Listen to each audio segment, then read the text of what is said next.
안녕하십니까. 백성주입니다. 최근 국내외 상황이 요동치고 있습니다.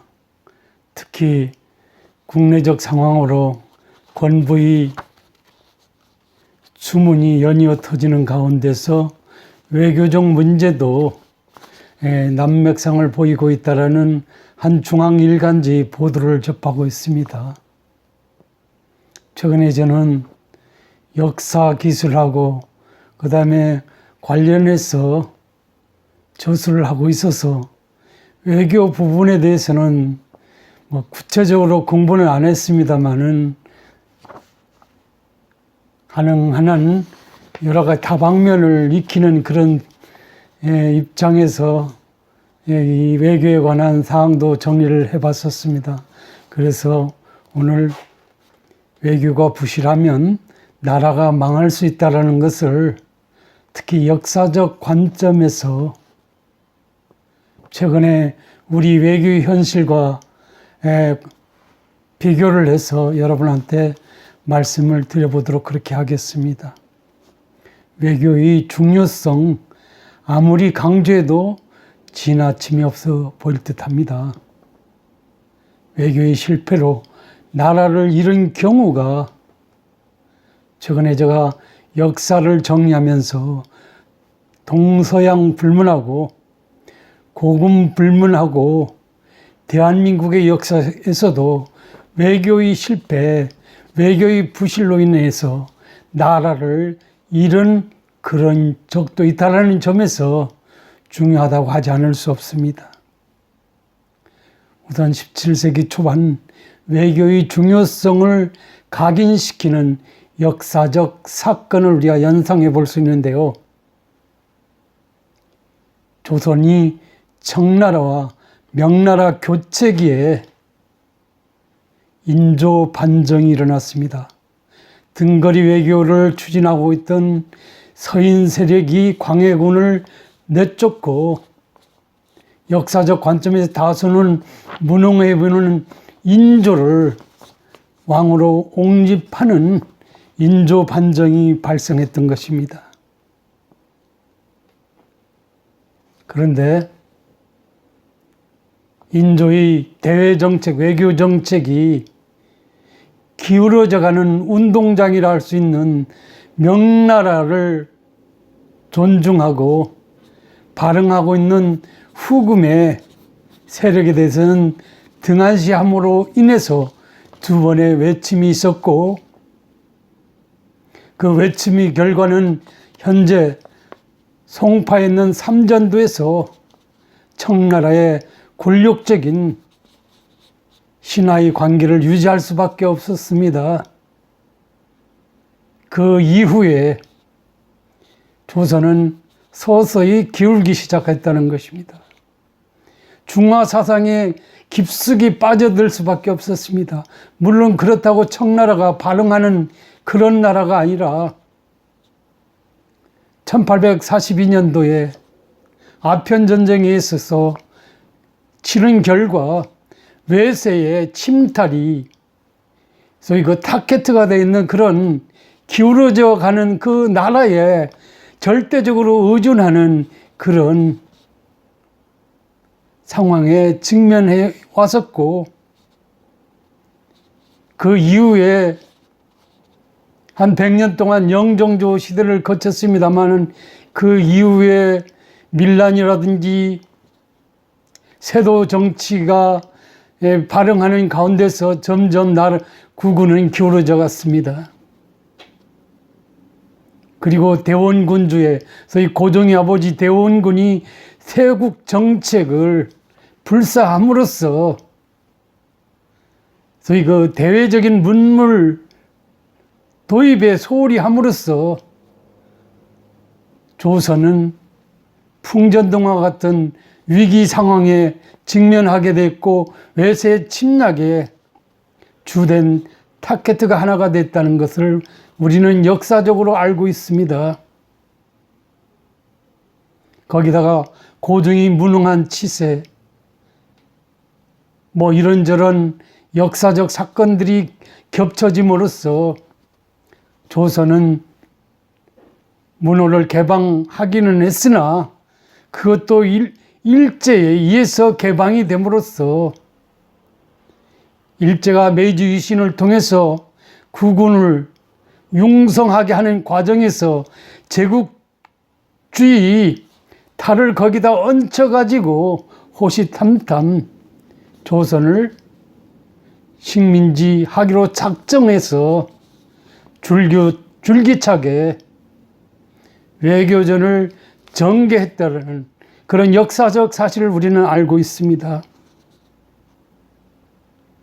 그래서 우리가 알고 있는 한일 합방, 을사보호조약 즈음에서는 일제가 미국과 테프트 카스라 조약에 의해서 영국과는 영일 동맹 등을 통해서 러시아는 러시아 전쟁을 통해서 모든 것을 구워 삼고 나서 1905년 을사조약을 체결해서 외교권을 박탈하는 수순을 거쳐서 1910년 8월 20 경술 국치에 있어서는 모든 것을 삼켜버렸습니다.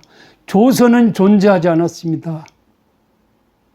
고종은 비굴하게 왕이 자리에서도 물러날 수밖에 없는 그런 처참한 비극을 맞았던 그런 역사적 사실들이 우리나라에 상존하고 있습니다.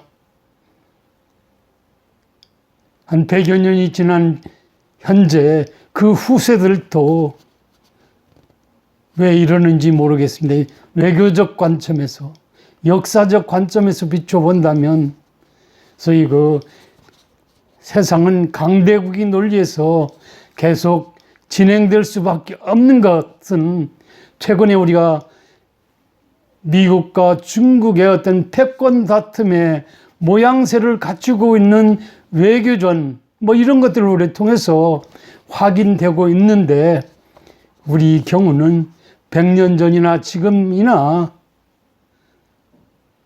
구태의연한 민족주의에 사로잡혀서 외교적인 이 부분에 대해서 매우 소홀히 하고 있다는 것은 어쩌면 대한민국이 국군이 서서히 무너지는 징후의 하나가 아니겠느냐는 그런 생각을 하지 않을 수 없습니다.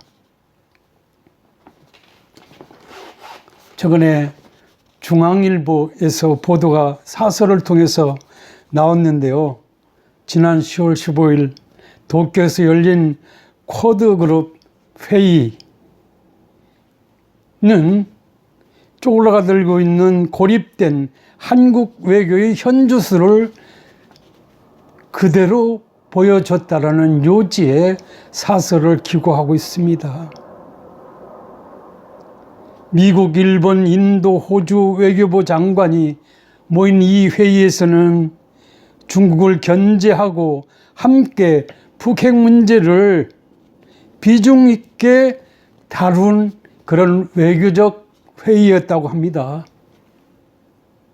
특히 일본이 북핵은 동북아 영내에서 큰 위협이라고 하는 그런 논의를 주도했다라고도 사설은 기고를 하고 있습니다. 그다음 미 국무부 장관은 여기에 힘을 실었고 예정됐던 한국 방문도 전격 취소했다고 합니다. 북핵 논의에서 당사자라고 할 수 있는 한국은 빠지고 일본이 주도권을 행사하는 그런 국제회의가 됐던 것입니다. 그러므로서 대한민국의 어떤 외교적 입지는 더욱 줄어들 수밖에 없지 않느냐 하는 그런 사설을 기고하고 있습니다. 세계사적으로나 이 동아시아적인 역사적 관점에서 비추어서도 그간의 외교전에서의 승리자가 지역의 패권을 차지했고 세계의 패권을 차지한 그런 엄연한 역사들이 기록되어 있음에도 불구하고 우리는 100여 년 전에 한일 합병의 굴욕적인 어떤 나라 이름을 우리가 생생히 기억하고 있음에도 불구하고 후대들은 그 중요한 외교 문제에 대해서 너무 소홀하는 것이 아니냐는 그런 생각, 다소는 문외한 입장에서 여러분한테 감히 말씀을 드려보겠습니다. 그래서 이 사설은 외교 실종의 명백한 징후가 서서히 드러나고 있다고 쓰고 있습니다. 그 핵심에는 외교부 장관이 있다. 청와대가 북한을 막무가내로 감싸며 한미 동맹을 뒤흔들고 일본과 갈등하고 중국엔 우리 군사 주권을 스스로 제한하는 삼불 원칙에 합의해 줬는데도 그는 지켜만 봤다는 것입니다. 너무 이 외교에 있어서의 어떤 그 이념 편향성이 드러났다고 볼 수 있을 것입니다. 어떻든 국익을 위해서 다수는 어떤 특정한 국가하고 이런 관계에서 그것을 추구할지라도 겉으로는 여러 갈래의 어떤 우리에게 유리한 방점을 찍는데 외교가 활발히 움직여줄 필요가 있다고 본다면 이 사설의 요지는 상당히 설득력이 있어 보인다라는 그런 말씀을 하지 않을 수 없습니다. 북한이 비무장 우리 국민을 사살하고 불태우는 끔찍한 범죄를 저지르는데도 유엔에 이와 관련된 문제 제기조차 하지 않았다는 것.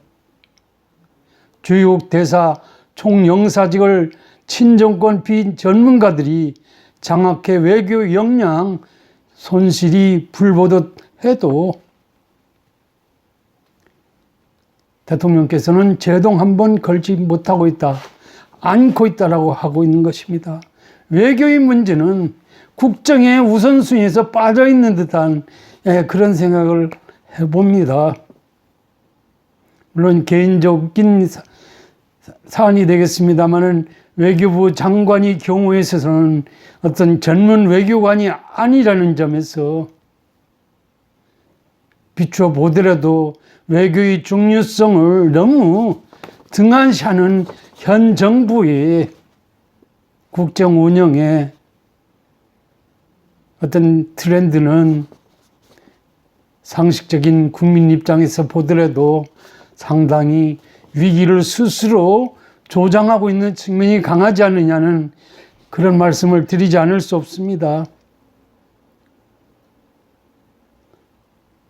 그러한 결과 그가 재임한 3년 반 동안 외교부 장관 3년 반 동안 계속 유지되고 있는 것입니다.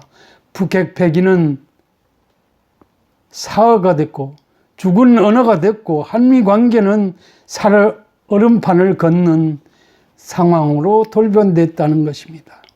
일본과는 수교 65년 만에 최악의 관계를 맞고 있고요. 중국은 미국이 대중 견제에 동참하지 말라며 한국의 주권 침해 수준으로 우리를 압박하고 있음에도 불구하고 시샘말로 끽소리 한번 못하고 있는 상황에 직면해 있는 그런 우리 외교의 현주소를 이렇게 사설은 표현하고 있는 것입니다. 인권 선진국이라던 국가 이미지도 옛말이 됐다는 것입니다. 제 개인적으로도 여러분도 마찬가지겠습니다마는 최근 인권적인 문제가 이곳 저곳에서 돌출되고 있음에도 불구하고 인권을 제일로 하고 있는 진보주의 정부, 그 다음에 페미니스트라는 그런 분들이 널려 있음에도 불구하고 인권의 후진국으로 전락하는 상황들을 본다면 어떤 측면에서는 가증스럽다 하지 않을 수 없습니다. 말로만의 어떤 진보, 인권주의자, 페미니스트라고 강변하는 모습을 보면서 겉다르고 속다른 그런 주의 주장이 과연 대한민국의 국익을 융성하게 하는데 얼마나 도움이 되는지는 전혀 간단해 보이지 않습니다.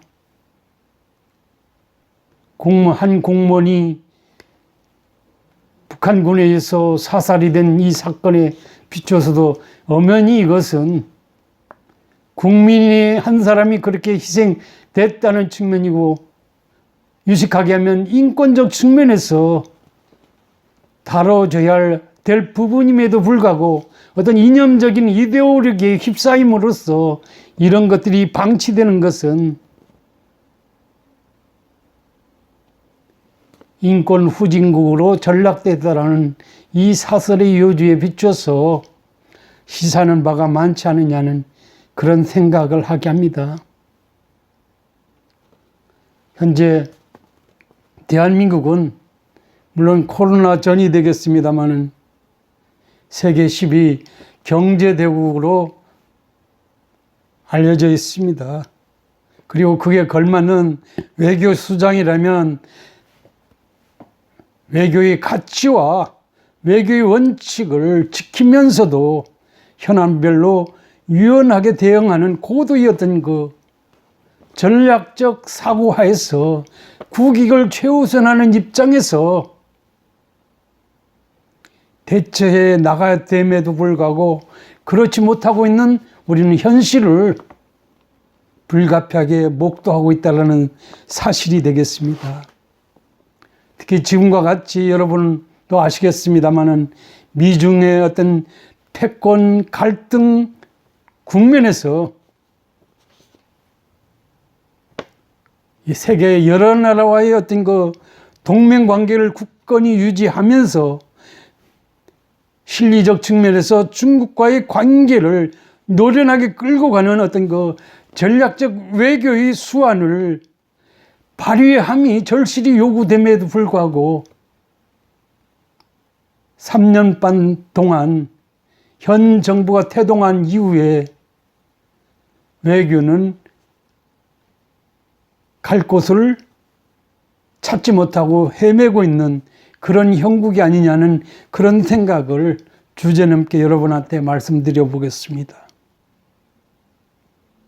그러나 장관은 미국이 한국이 쿼드 참여를 촉구했는데 좋은 아이디어가 아니다라고 일축해 고립을 자초하고 있다고 그럽니다.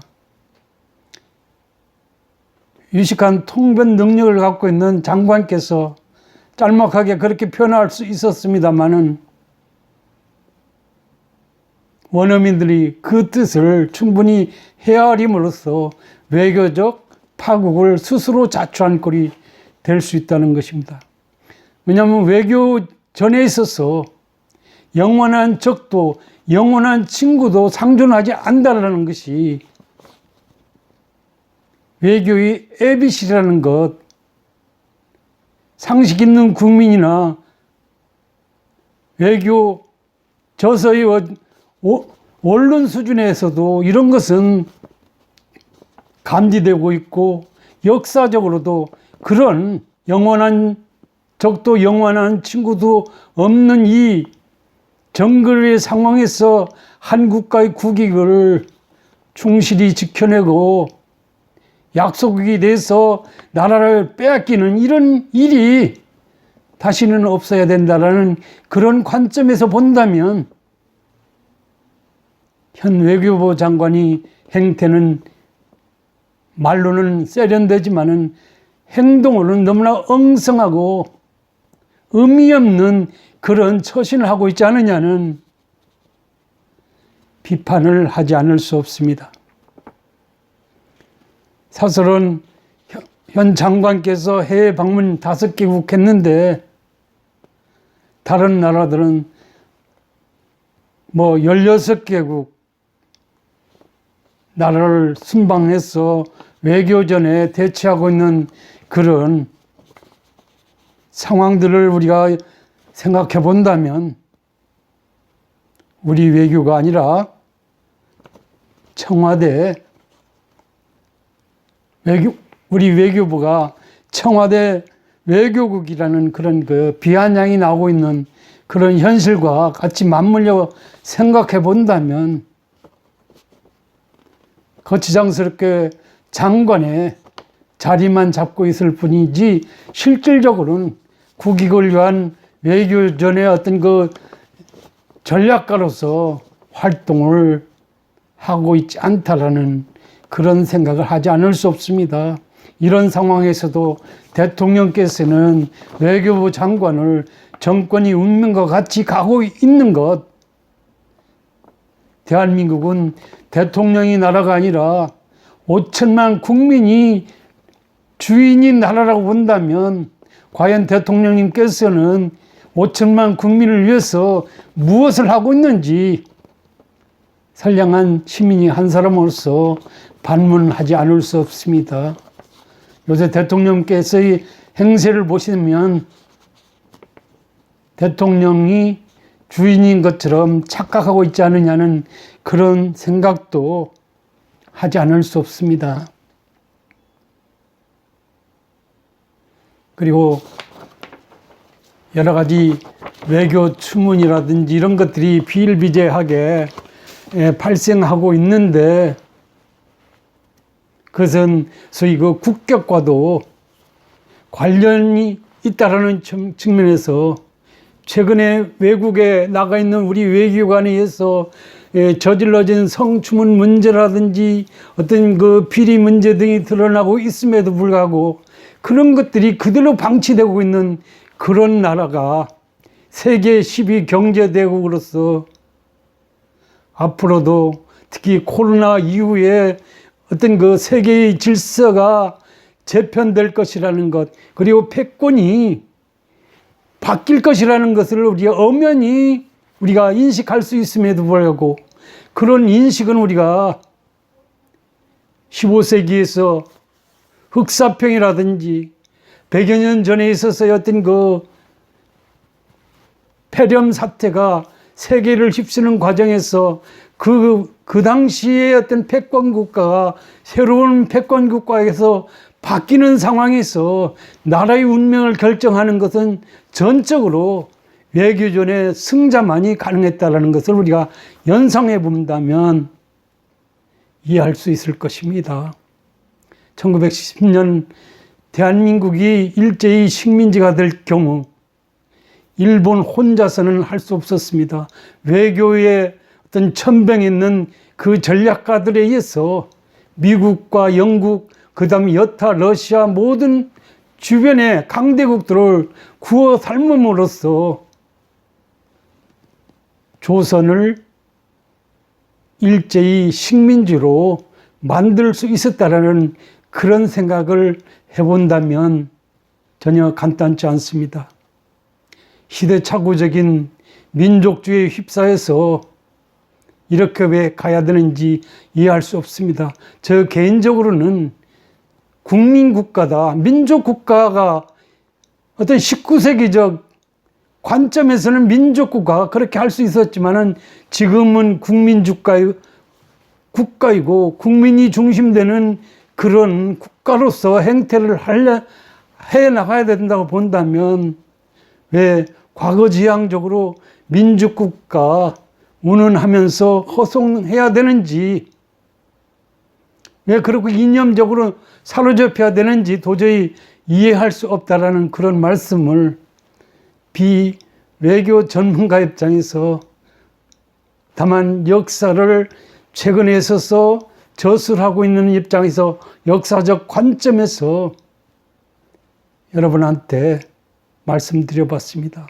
분명히 외교의 실패는, 외교의 부실은 국가의 미래를 부실하게 할 뿐만 아니라 여차하는 경우에는 나라까지도 이룰 수 있는 중차에 대한 어떤 그 국정의 첫 과제라는 점을 저는 그렇게 생각해 봅니다. 여러분은 어떻게 생각하십니까? 비전문가 입장에서 외교 문제를 다뤄봤습니다. 좋은 하루 되시기 바랍니다. 감사합니다.